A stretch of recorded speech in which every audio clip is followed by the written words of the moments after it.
Dans cette guerre asymétrique contre la nébuleuse secte Boko Haram, les citoyens et entreprises de la place sont du côté des forces de défense et de sécurité. Le Conseil national des pétroliers vient en aide avec un appui conséquent, sans tête de mouton, sans bidon d'huile, sans sac de sucre et sans sac de riz.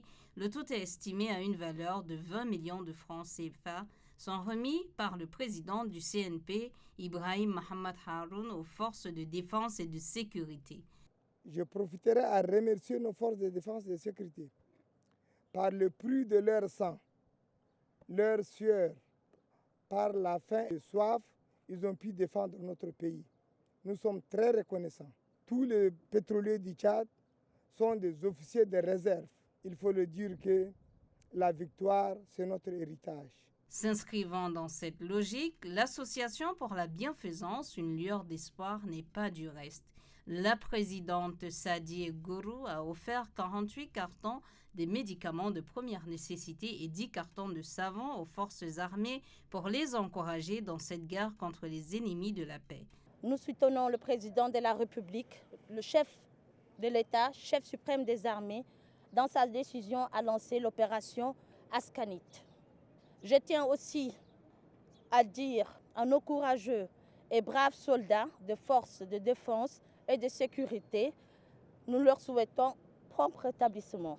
Réceptionnant ces différents dons aux forces de défense et de sécurité, le ministre de la Sécurité publique et de l'Immigration générale, Ali Ahmed Ahabash, présente sa gratitude à l'endroit des donateurs.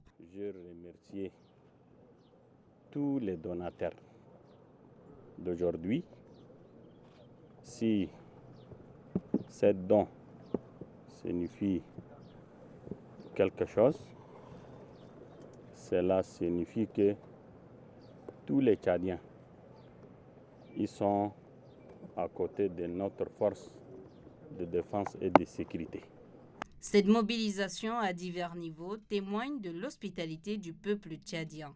Elle vise à remonter le moral des forces de défense, de sécurité, résolument engagées dans la préservation de la paix.